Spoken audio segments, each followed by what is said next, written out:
seragamnya. Iya, semua aktivitas lokakarya kita dari lokakarya kecuali yang online ya, kecuali online. Dari lokakarya 1 sampai lokakarya 6 itu ada semua, jadi ada bukti fisik yang memperlihatkan teman-teman pernah berjuang. Iya, saya perkenalkan, beliau Bu Rahmi. Kalau pendampingnya kan sudah tahu kan? Beliau guru di SMK Negeri 7 Rahminya. Beliau Ibu Andi. Mana namanya? Yang ini ya? Ya, berarti saya perkenalkan kedua kelompok ini. Dan saya sendiri tidak usah perkenalkan diri. Sudah paling ceria, paling selalu bicara sendiri. Oke, sekian demikian. Ada yang mau ditambahkan teman-teman? Silakan. Terima kasih banyak. Mohon maaf Bu, saya buka dulu maskernya. Walaupun kemarin kita sudah tidak swab lagi karena barangkali sudah hampir semua sudah booster, tetapi kita tetap menjaga prokes demi keselamatan kita bersama. Baik Bapak Ibu,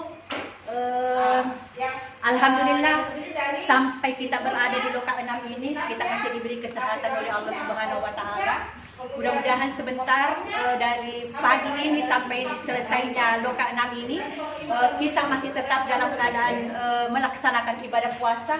Semoga tidak ada halangan, kita sampai nanti di ujung sesi daripada Loka 6. Jadi Bapak Ibu calon guru penggerak, tentu kita sudah pernah ketemu di Loka sebelumnya karena kita juga diacak, di rolling. Ini tentu ada gunanya Pak, ada gunanya Ibu, tidak di rolling begitu saja, tetapi ada tujuan supaya kita selalu berkolaborasi, selalu silaturahim dan sharing tentang ilmu yang kita miliki. Karena intinya guru penggerak selalu berkolaborasi. Jadi baik dari CGP-nya Pak Dokter, kita pernah ketemu, yang di sana pernah ketemu di, kalau saya tidak salah, Loka 3 bersama dengan Ibu Rahmi juga. Jadi begitu juga dengan CGP saya tentu sudah kenal dengan Ibu Rahmi, begitu pun sebaliknya. Saya kira untuk sementara barangkali dari Ibu Rahmi, silahkan. Terima kasih Bapak Ibu selamat datang di Loka 6. Kita berharap karena ini kan memang berharap kita sama-sama saling memaklumi. Di sini ada 6 TP, 1 aula. Jadi mungkin tidak begitu seperti biasa seperti bulan lalu, sepertinya tidak ada kesan yang menyenangkan. Kenapa? Kita sama-sama saling terganggu, tapi marilah kita sama-sama saling menghargai. Oke, itu saja yang saya sampaikan. Itu masing-masing kelompok. Sebelum kita mulai, Bapak Ibu baca doa. Sebelum kita mulai kegiatan ini, doa dimulai. Paling bagus kan dapat kamu semua. Yang paling Baik Bapak Ibu CGP, tentu kedatangan kita di Loka Karya 6 ini, Bapak Ibu sudah mengetahui apa tema, apa agenda, dan apa tujuan yang kita ingin capai pada Loka Karya 6 ini. Bapak Ibu perlu kita sampaikan bahwa kita sedang berada di ujung-ujung program guru penggerak. Insya Allah Loka selanjutnya kita akan menunjukkan panen hasil atau menunjukkan aksi nyata Bapak Ibu sebagai pemimpin pembelajaran di satuan pendidikan masing-masing, insya Allah. Jadi pada Loka 6 ini tentu Bapak Ibu sudah masuk di modul 3, baik itu 3.1, 3.2, dan 3.3. Jadi intisari daripada Loka 6 ini adalah kita akan merefleksikan, merealisasikan bagaimana aksi nyata kita di sekolah masing-masing terkait dari 3.2 pemetaan sumber daya dan 3.3 adalah penyusunan program yang berdampak kepada peserta didik atau kepada siswa. Seperti itu. Jadi Bapak Ibu, kita akan melewati sebentar beberapa sesi. Nah, kita akan mengingat kembali bahwa tentu sebelum kita memulai sesi, kita akan membuat dulu kesepakatan belajar. Jadi sebenarnya Bu, kesepakatan belajar ini hanya mengulang-mengulang saja karena pada lokasi sebelumnya itu kita sudah sering membuat kesepakatan belajar. Jadi tentu masih masih ada dalam ingatan kita apa kesepakatan belajar yang paling urgent yang perlu kita terapkan juga pada hari ini. Saya kira dari CGP PP dari Bapak Ibu CGP di sini ada kita kemukakan kesepakatan belajar, ya silahkan Bu Risma. Seperti yang lalu yang paling penting menurut saya tetap ada di kesepakatan kita adalah tentang saling menghargai Ya. pendapat dari teman hingga bicara. Betul. Makasih banyak Bu Risma. Jadi yang sudah dikemukakan bahwa bagaimanapun bentuknya, apapun keadaannya, kita tetap saling menghargai sesama teman. Terlebih di saat para CGP yang lain mengeluarkan pendapat ataupun persepsinya masing-masing. Masih ada dari yang lain, Bapak Ibu? Saling menghargai, kita sudah sepakat. Kesepakatannya saling menghargai. Kalau bisa saya usul pertama juga adalah hadir tepat waktu. Iya, kita harus komitmen hadir tepat waktu karena itu adalah salah satu unsur kedisiplinan. Kemudian yang kedua, yang ketiga ya silakan Pak, silakan. Ya. Oh ya, hadir tepat waktu dan pulang tepat waktu. Terima kasih banyak Pak. Itu. Isma dari SMA yang lain. Saya biasa belajar. Kalau dia sebentar begini saya belajar. Punya potensi yang luar biasa. Saya saja belajar kemarin waktu dia menyampaikan visi misi sekolahnya luar biasa.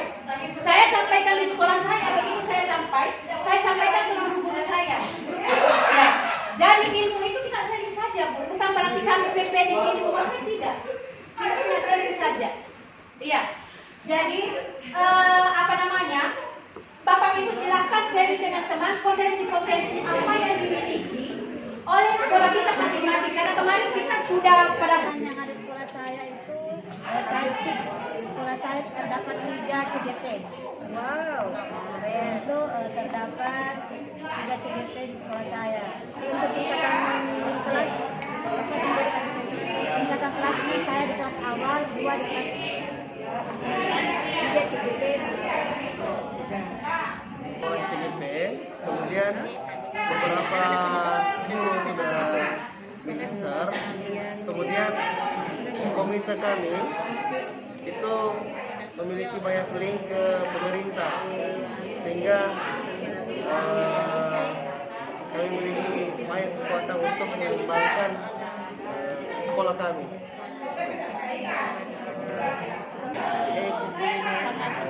Ini kekuatannya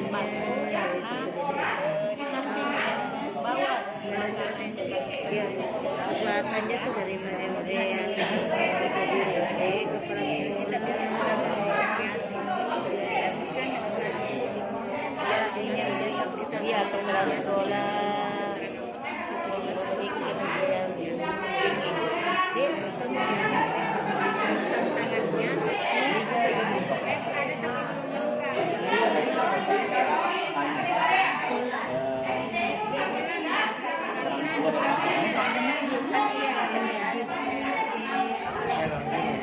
itu orang tua dan masyarakat itu luar biasa mendukung sekolah. dukung iya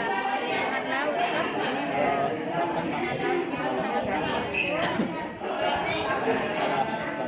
ada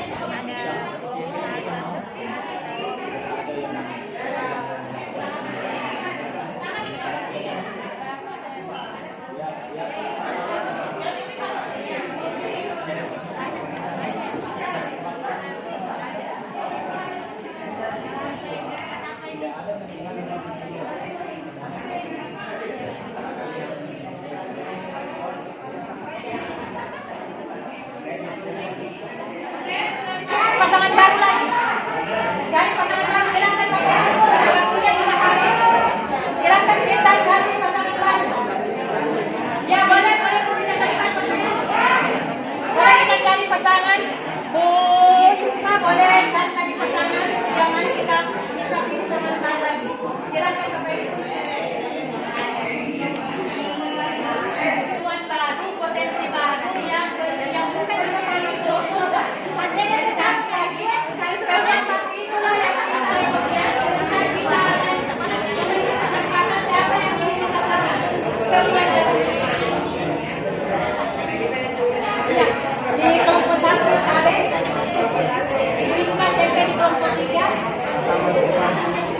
Sebastian dan dari kelompok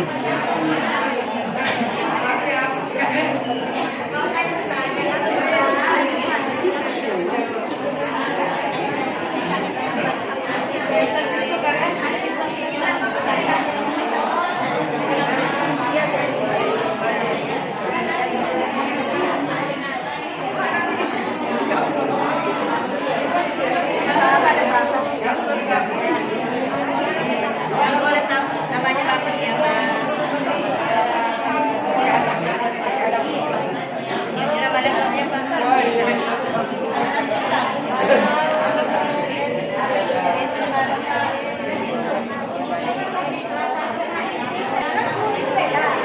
Ya.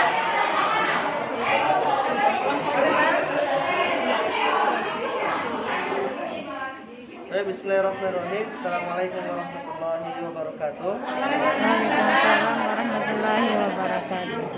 Tadi saya telah berbincang kepada dua teman dari kelompok saya dan kelompoknya bimbingan dari Pak Dokter. Hal menarik yang saya temukan atau hal baru yang saya temukan ada di SD 3 Sambung Jawa. Ya, ini hal menariknya pada tantangan. Tantangannya jumlah siswa di SD tersebut itu makin berkurang karena minat orang tua kebanyakannya ke SDIT tetangganya. Sehingga tantangannya mereka bagaimana caranya untuk meningkatkan minat orang tua siswa ke SD 3 Sambung Jawa tersebut. Karena saingannya adalah SDIT yang mana orang tua kebanyakan menyekolahkan anaknya ke SDIT, padahal SDIT itu berbayar. Assalamualaikum warahmatullahi wabarakatuh. Terima kasih kesempatan yang diberikan. Saya tadi dari SMA saya menemukan potensi yang sangat luar biasa karena di sekolah tersebut berdedikasi sebagai guru tingkat nasional, guru berdedikasi tingkat nasional. Kemudian siswanya juga ada yang ikut berlaga sampai ASEAN dalam hal sepak takraw.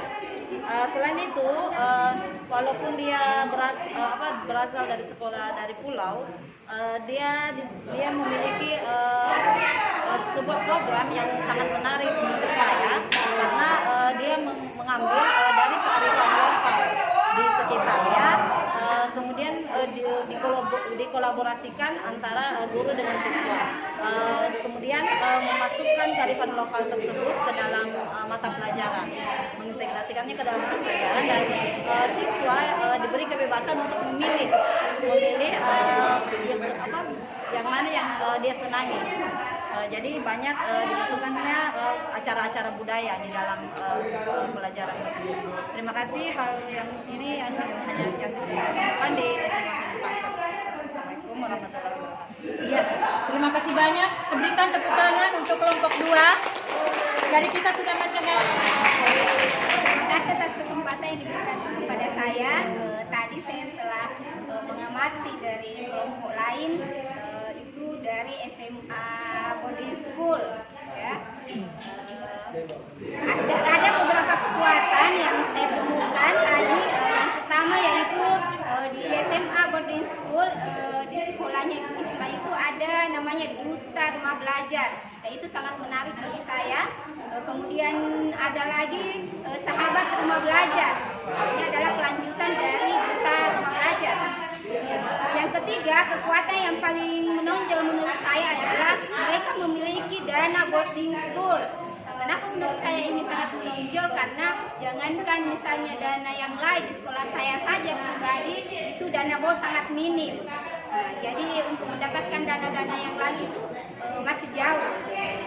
Yang kedua, kelemahan ada di sekolahnya ISMA itu yang pertama, belum tersedia beberapa ruangan perpus dan lab komputer. Ada ruangan komputer tapi mereka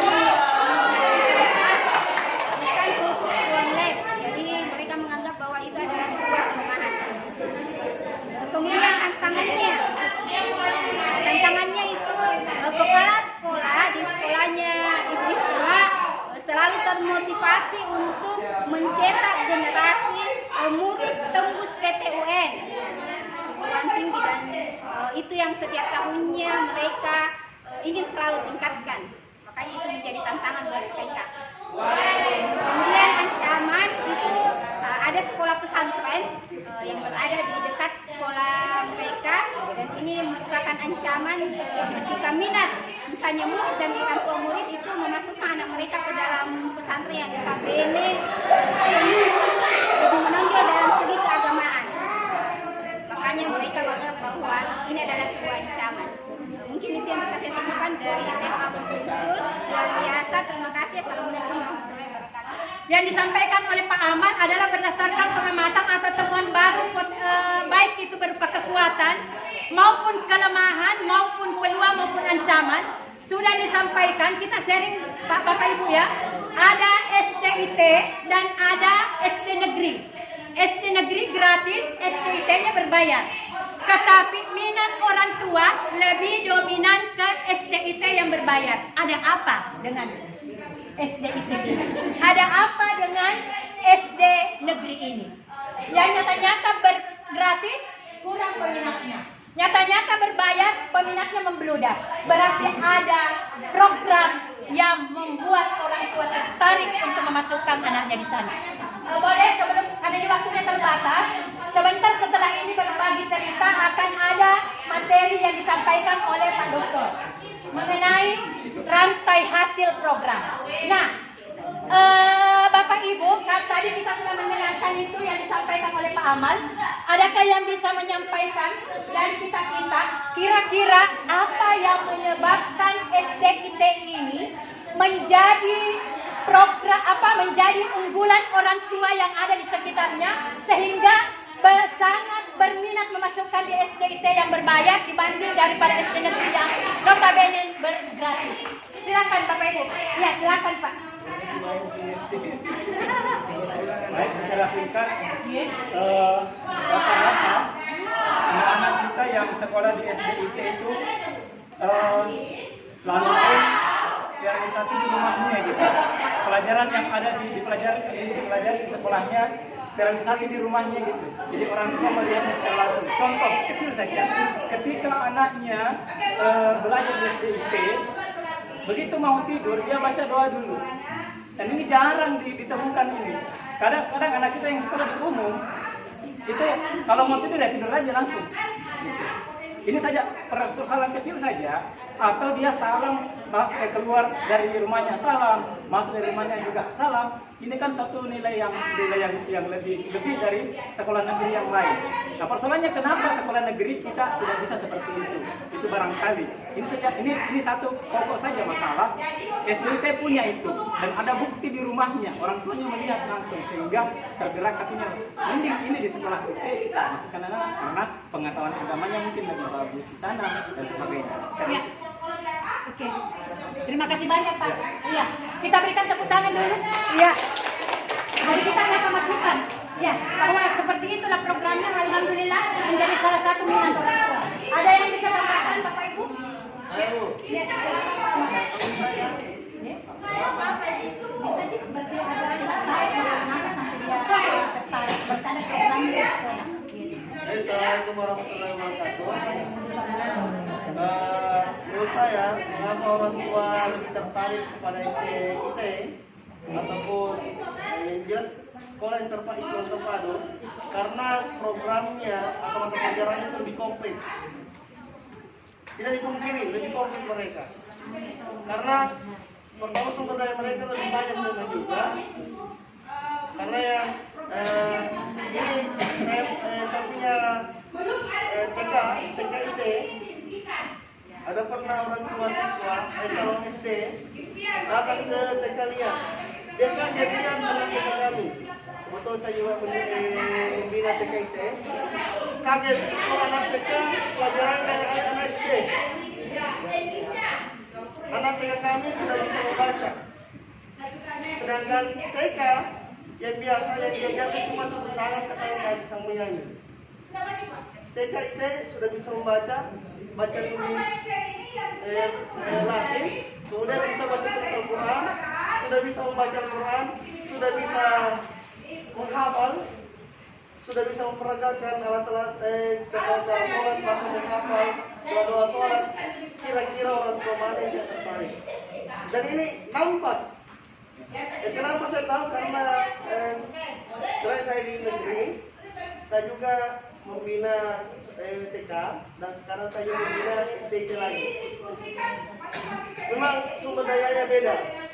Sumber dayanya di SDC juga itu ada pelajaran tambahan yang saya bahasa Arab. Ya kalau khusus saya di sekolah yang saya bina, memang gurunya alumni Timur Tengah. Jadi agak susah yang persaingan dalam sisi agamanya. Ya, jadi agak susah. Kami dalam menulis kelemahan nanti tidak bisa kita soroti by personnya, jangan by person. Oke, bisa paham maksud saya. Oh, kepala sekolah saya tidak suka saya, itu bukan kelemahan sekolah. Kemudian yang ketiga, apa tantangan yang dimiliki sekolah kita? Tantangan itu misalkan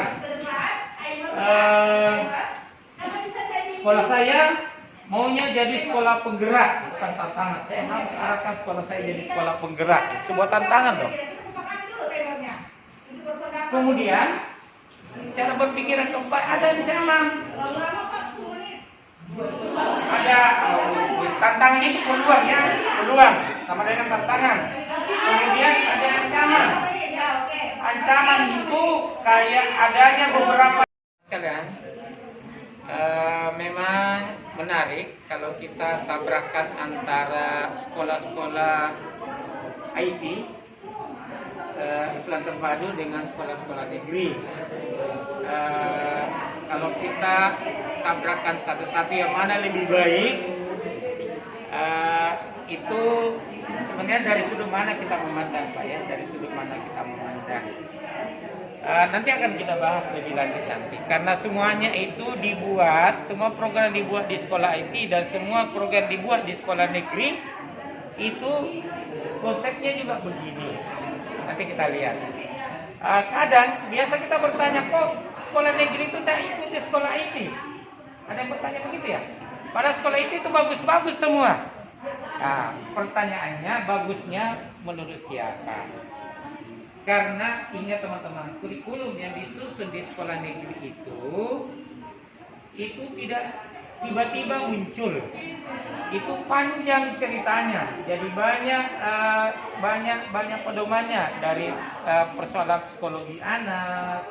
Karena kalau kita bicara psikologi anak, kadang saya sendiri ya, sebelum kita masuk, ada tiba-tiba orang tua siswa, Pak, bisa diajar anak saya les. Ada saya kebetulan buka SD, ada dia mau belajar soal olimpiade, apa saya katakan saya tidak begini. Padahal kalau kita keluarkan tidak apa. Dan orang tua itu bangga kalau anaknya masih muda-muda sudah juara di mana-mana, sudah bisa menghafal sekian banyak. Siapa yang tidak?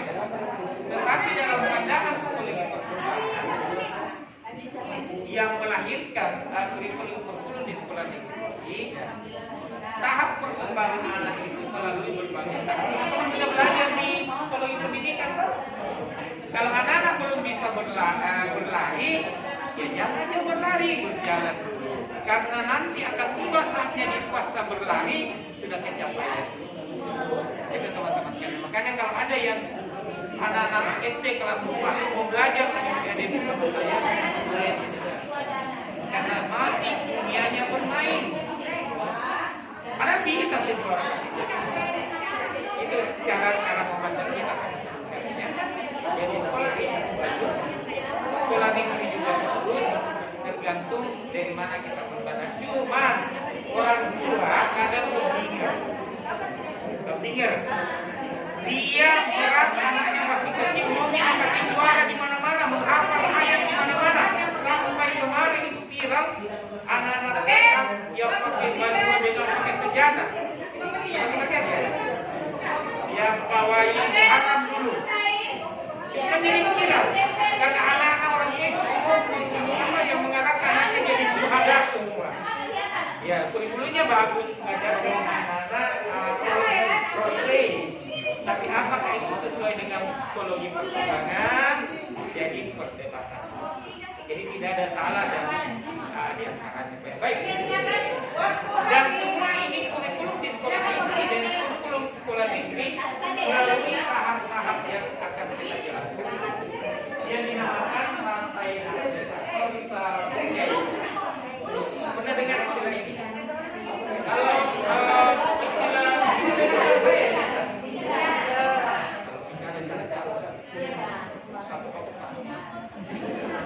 Kalau tidak habis ini dalam merah.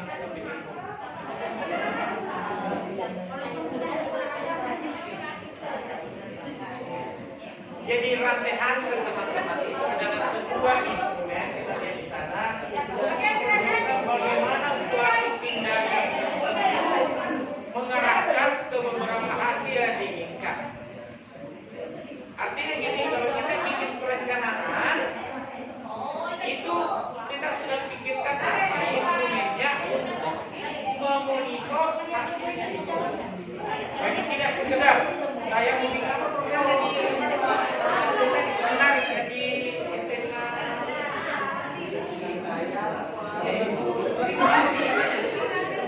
apa namanya programnya di semua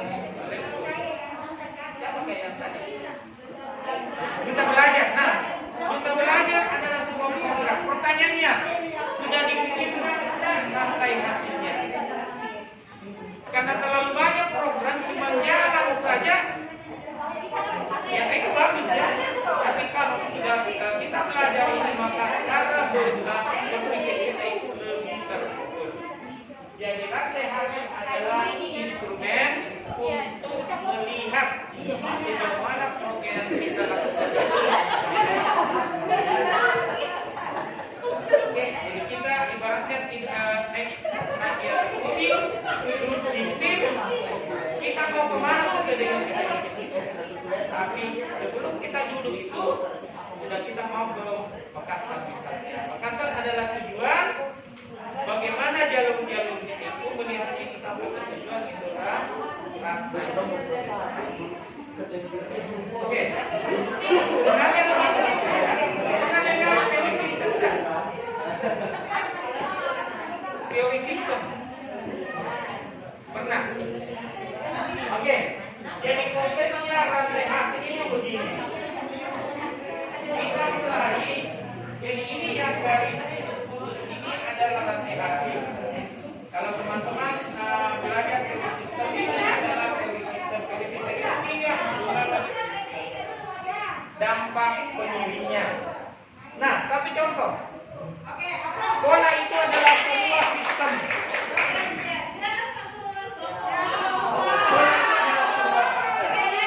Apa inputnya sekolah? Apa inputnya sekolah? Terkait dengan apa yang dibahas ini, yang disampaikan, kekuatan. Yang pertanyaan saya adalah dampak dari kurikulum. Kurikulum ini kan ada yang diberikan masing-masing dari pemerintah. Kenapa ada memunculkan dengan kurikulum yang berbeda? Bahkan tadi Pak Aman mengatakan bahwa ada TK itu padahal pembelajarannya di SD. Ini yang jadi pertanyaan kami. Ketika sampai di sini pada target kurikulum kan ada memang bahwa wacananya kurikulum seperti ini TK. Kenapa pada saat disampaikan bahwa di TK itu sudah bisa sampai dengan sama dengan SD? Berarti pemikiran kita bahwa di TK itu adalah sudah mencapai kurikulum SD. Padahal belum mencapai. Kenapa bisa seperti itu diprogramkan di SDIT? Itu. Kemudian apa perbedaannya? Kenapa bisa di SD itu negeri? Kenapa tidak bisa memunculkan program-program yang selain dari kurikulum yang ditargetkan? Terima kasih, Pak Dokter. Saya bisa jawab ya. Sebenarnya di kurikulum yang dikeluarkan oleh pemerintah namanya kurikulum standar. Ingat Pak ya? Kurikulum standar. Bolehkah kurikulum itu kita tingkatkan? Boleh, namanya beyond kurikulum. Jadi kurikulum ada standar, hidden, beyond. Kalau kita bisa mencapai lebih dari itu, silakan sebuah sekolah. Tapi ingat inputnya. Gitu Pak ya? kembali ke inputnya. Iya, kalau inputnya mampu enggak input itu kita bawa. Contoh misalnya, teman-teman ini sebagai guru mata pelajaran di kurikulum kita, anak-anak cuma diajari kelas itu sekolah internasional di Jawa. Dipelajari kurikulumnya sekolah negeri Pak, tapi melebihi dia pakai kurikulum Cambridge. Jadi tetap kurikulumnya dipakai, tapi kan anak-anaknya pintar-pintar paling kurikulum nasional dikasih tugas yang dia press itu adalah kurikulum dari luar, bisa saja. Pak Anas juga nanti kalau jadi kepala sekolah, kebetulan kepala sekolah di kota, kalau anak-anaknya bagus-bagus komunikasi di materi yang biasa-biasa saja, tidak ada tulisan. Gitu Pak ya, dibenarkan itu dalam sistem pendidikan. Makanya sekolah itu kesempatannya besar. Nah, kita sekolah negeri, ya memang itu beda. Gitu Pak ya. Oke, lanjut Pak.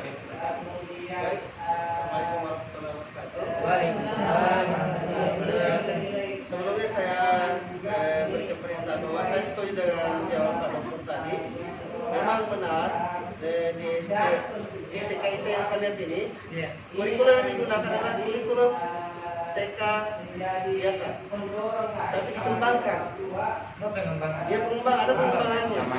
Dia biasa dikembangkan di ekstrakurikuler atau di indikator kompetensinya. Itu yang jadi tolong. Tapi yang standar itu kalau di TK kan ada 6 kognitif yang harus dicap sama. Tapi di sini dia dikembangkan dalamnya. Dan benar tadi ada pengembangan. Kemudian pertanyaan saya Pak. Tadi saya tertarik dengan menanam bunga, kemudian menaikkan outputnya bagus dan juga dampaknya bagus, sehingga mempengaruhi input. Nah, kira-kira kalau baru merintis, bisakah rantai hasil ini salah melompat dulu ke aktivitas? Sebentar kita lihat jawabannya. Oke. Tidak saya pakai dulu input karena kan baru merintis. Jadi saya aktivitas nanti mempengaruhi inputnya. Bisa begitu atau harus sistematis? Saya simpang pertanyaan namanya. Oh iya. Kita jawab. Oke. Apakah harus order berurutan ataukah dari tengah dulu bla bla dan seterusnya, nanti kita jawab. Oke, lanjut. Satu lagi ya. Terima kasih atas kesempatannya. Tadi membahas Pak tentang kenapa sih kita menjadi berbeda. Ya, sebenarnya salah satu yang membuat kita berbeda adalah yang pertama kurikulum kan sama. Nah, yang berbeda adalah pelakunya. Kemerdekaan kita merasa tidak begitu merdeka, mungkin dari aset dan tadi dibahas kelemahan, itulah yang membuat kita memiliki kekurangan. Dan pada dasarnya tidak semua sekolah berani menghadirkan tantangan dalam hal kelemahan tadi untuk juga jadi sesuatu kekuatan. Nah, sebenarnya kurikulum Pak itu kita menggunakan KTSP, kurikulum tingkat satuan pendidikan. Di setiap rapat tahunan di bagian kurikulum kita membentuk namanya tim pengembang kurikulum. Yang menjadi permasalahan adalah ini tidak pernah di follow up dengan baik. Jujur saja, kalau kita merujuk pada sekolah-sekolah besar, inilah yang mereka kembangkan. Lalu kemana sekolah-sekolah kecil? Sekolah-sekolah kecil itu menjalankan kurikulum sesuai dengan keteraturan. Tahun lalu, tahun depan, 2 tahun depan, 3 tahun depan, 5 tahun depan, itu terus sama aja. Perubahannya di mana? Padahal setiap tahun ada tim pengembang kurikulum yang boleh memfasilitasi itu. Yang terjadi adalah Pak, kita bicara realita, dokumen 1, dokumen 2, dokumen 3 hanya sebatas kertas. Silakan dikritisi, silakan dikaji masing-masing di sekolahnya. Jika ingin menghadirkan perubahan, dimulai dari kita, dimulai dari mapel kita dulu. Dan itu program ini Pak, itu yang saya lakukan. Saya mulai dari melakukan follow up pada mapel saya.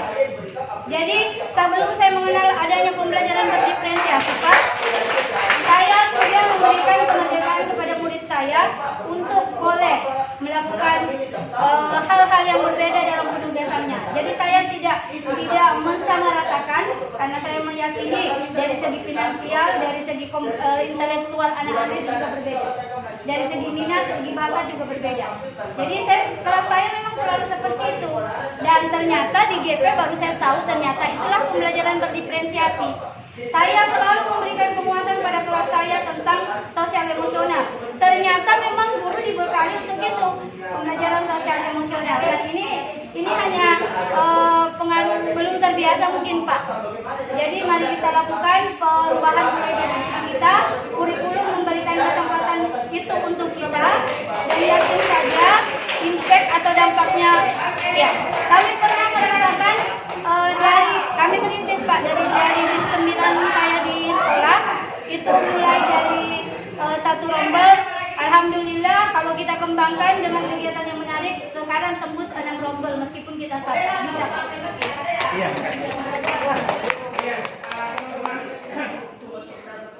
Ada yang biasa pecah-pecah.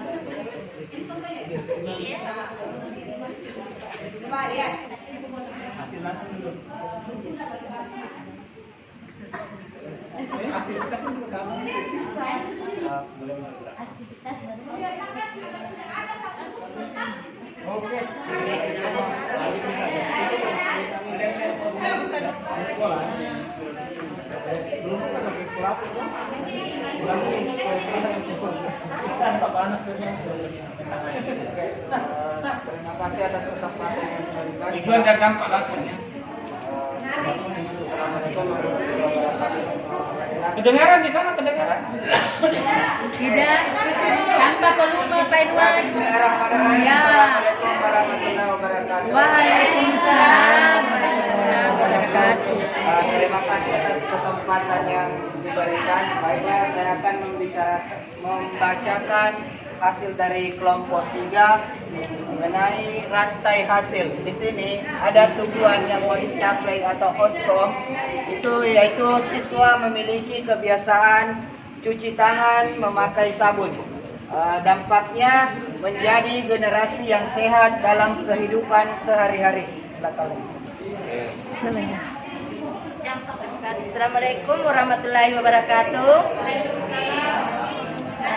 Saya akan membacakan rantai hasil dari kelompok 2. Adapun tujuan itu siswa memiliki kebiasaan cuci tangan pakai sabun. Dampak siswa memiliki PHBS, yaitu pembiasaan hidup bersih dan sehat. Lanjut Pak. Baik, untuk selanjutnya rantai hasil yang pertama yaitu tujuan siswa memiliki kebiasaan cuci tangan pakai sabun. Oke. Untuk impaknya masuk, siswa terbiasa cuci tangan sebelum beraktivitas dan menerapkan hidup sehat. Oke, baik. Langsung, jadi dia harusnya mengawang-awang. Kita lihat seperti tadi. Nah ini, anak-anak tumbuh dengan sehat. Bombastis tidak? Bombastis. Siswa memiliki PHBS. Yang bombastisnya ini enaknya nih, generasi yang sehat.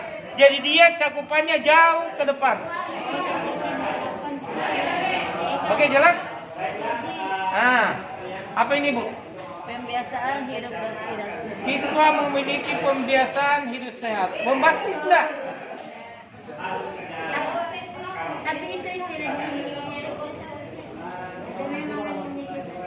Oh begitu. Iya Pak, ada memang karena saya ada Pembiasaan Iya. hidup sehat. ada memang istilahnya. Oh menjadi harusnya pembiasaan hidup sehat menjadi karakter. Iya. Gitu ya. Iya, Pak, iya. Menjadi karakter generasi muda ke depannya gitu. Oh dia Harus lebih luas.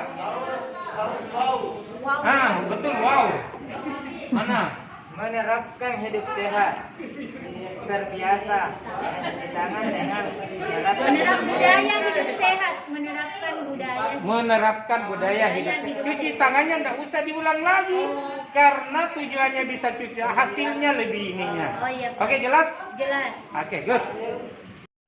Nah, di sini aktivitas guru dan siswa yaitu guru bersama siswa awalnya membuat yang namanya kesepakatan kelas, kemudian cuci tangan sebelum masuk kelas dan cuci tangan sebelum makan.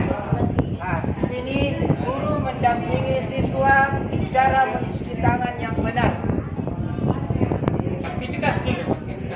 Kemudian guru mengadakan sosialisasi cara mencuci tangan yang benar. Oke. Kemudian lanjut. Nah, sudah aktivitas dulu, Bu. Ibu lagi aktivitasnya apa? Baik, dari kelompok 2 hasil diskusi kami, aktivitas itu mengadakan dulu sosialisasi cara mencuci tangan yang benar.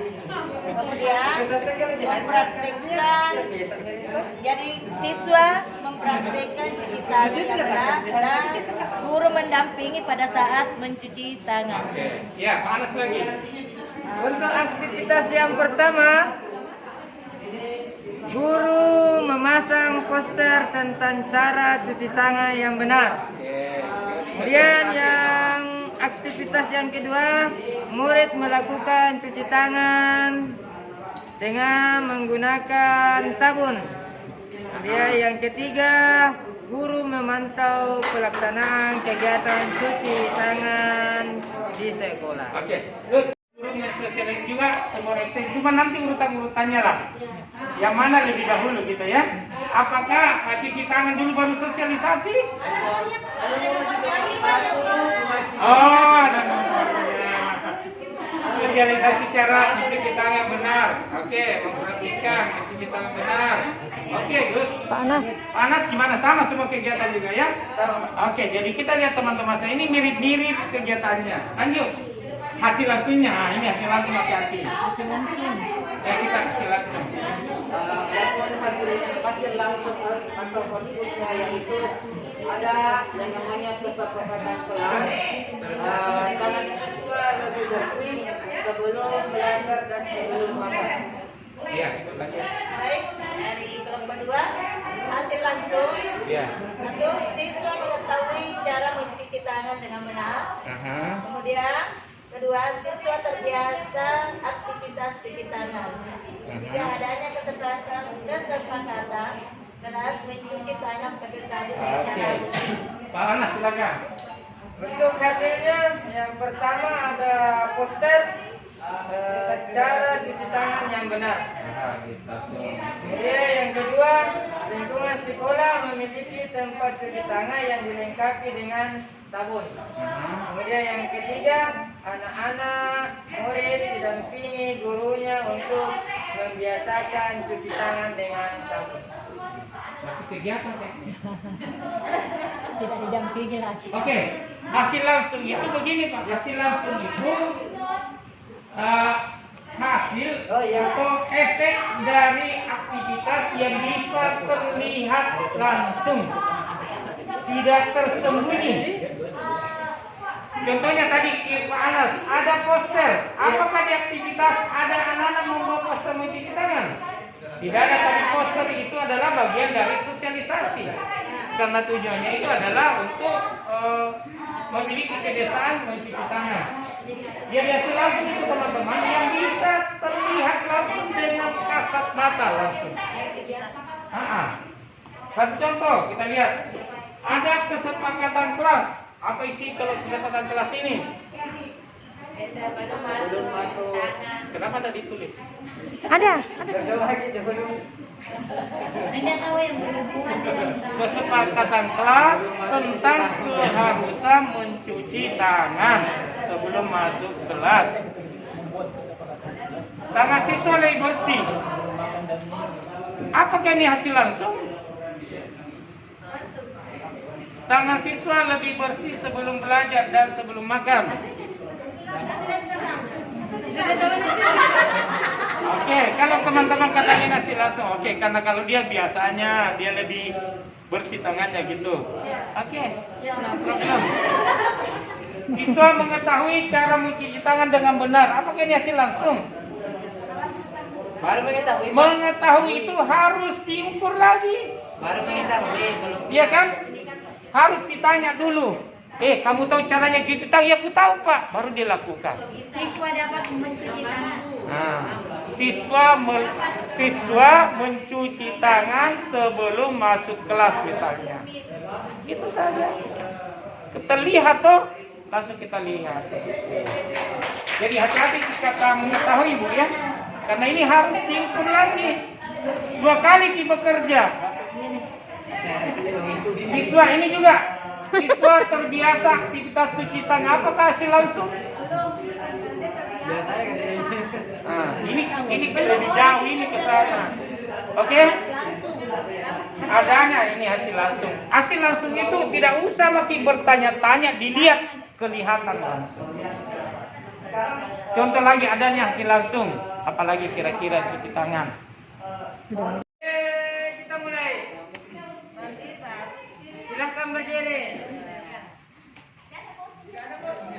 Kembali.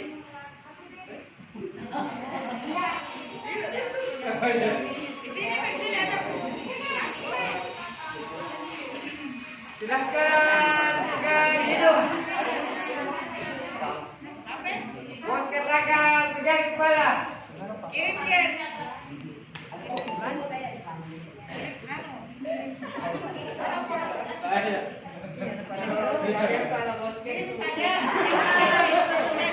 Bos katakan duduk.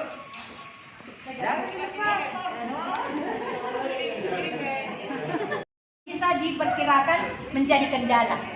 Ya, jadi manajemen risiko ini haruslah menjadi satu kesatuan yang tidak terpisahkan dari program pelaksana sekolah. Artinya, bila mana kita menyusun program sekolah yang berdampak kepada siswa, maka kita juga harus membuat manajemen risikonya.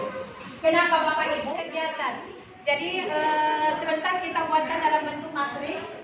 Jadi dalam menentukan manajemen risiko, maka kita harus adakan dulu ada namanya penetapan konteks. Ya, jadi saat analisa risiko-risiko yang mungkin terjadi, kemudian ukur skala risikonya, kemudian buat strategi cara penanggulangan risiko tersebut. Ya.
Seperti saya katakan tadi, tentu program itu yang kita buat itu pasti harus ada unsur-unsur penunjangnya, utamanya dari segi pendanaan.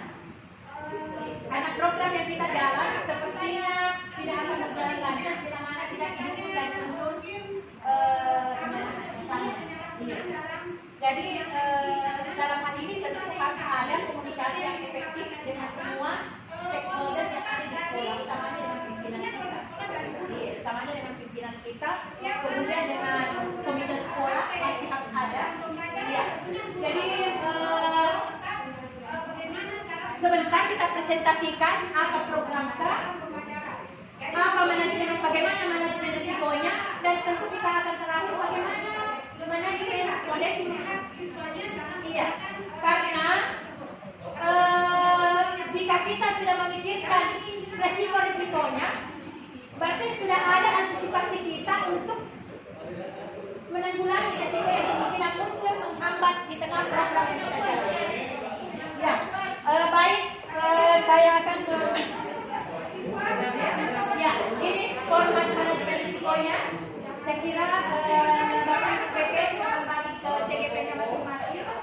Jadi kita tinggal kerjakan di laptop masing-masing. Tetapi tentu ini tidak lepas dari program yang kita susun tadi pagi. Iya. Jadi saya persilakan kepada Bapak JDP, silakan dilanjutkan tugas kembali untuk menyusun manajemen risiko dari program yang kita sudah susun tadi.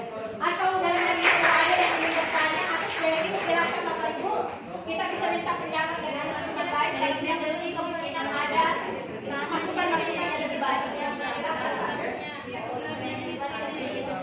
Berisikonya yang terjadi.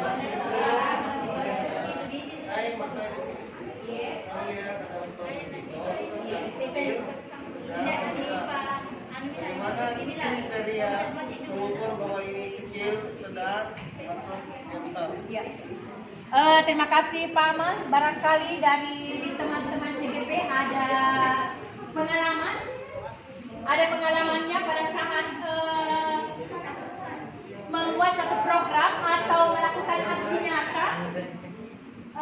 Ada hambatan atau kendala yang dihadapi pada saat melakukan aksi nyata. Nah, tentu kita sudah pikirkan bahwa hambatan sebentar ini pasti terjadi. Insya Allah bisa saya atasi dengan cara saya sendiri. Ataukah hambatan yang saya hadapi sebentar tidak bisa saya tangani sendiri. Mesti harus didapatkan dengan stakeholder atau komunitas praktis yang ada di sekolah saya. Bahkan lebih dari itu saya harus minta bantuan dari komunitas sekolah. Atau bahkan lebih dari itu saya harus melibatkan unsur dunia usaha dan dunia industri yang ada di sekitar lingkungan. Para atau pemantik yang menemukan jawabannya sehingga saya beri kategori kalau kecil itu resikonya saya bisa tangani sendiri. Kalau sedang saya butuhkan stakeholder sekolah. Kalau besar maka luar sekolah saya butuhkan. Seperti itu. Itu dari satu sisi. Ya, boleh dari sisi yang lainnya. Sepanjang resiko itu bisa ada tingkat solusi pemecahannya, kita pikirkan apakah perlu saya libatkan stakeholder karena ada pekerjaan Pak. Memang kalau tidak ada keterlibatan kepala sekolah dan teman sejawat kita tidak bisa bekerja. Keterlibatan orang tua siswa. Sudah banyak kegiatan-kegiatan yang kita sering lakukan. Pasti ada modelnya. Kemarin yang ikut dalam sekolah model, yang masuk dalam sistem penjaminan mutu internal atau SPMI, yang masuk dalam program sekolah rujukan dan sekolah sehat, semua pasti buat namanya program model, monitoring dan evaluasi. Iya. Di sini ada tujuannya Bapak Ibu dalam menyusun program model, maka peserta harus dapat membedakan yang mana monitoring, yang mana evaluasi. Iya. Kemudian peserta manajemen risiko kita buat terakhir monitoring, evaluasi. Jadi pekerja kita nyambung dari program manajemen risiko kemudian monitoring, evaluasi. Jelas teman-teman sekalian? Tinggalkan lokasi. Ada beberapa hal saya mau informasikan. Pertama, ada tadi sempat sudah kelihatan tugas individu ya. Oke? Nanti mungkin teman-teman share ulang di grup masing-masing. Tolong teman-teman kerja karena itu adalah bahan untuk peserta nanti di pendampingan. Yang kedua, ada tugas yang sekarang ini tugas kelompok.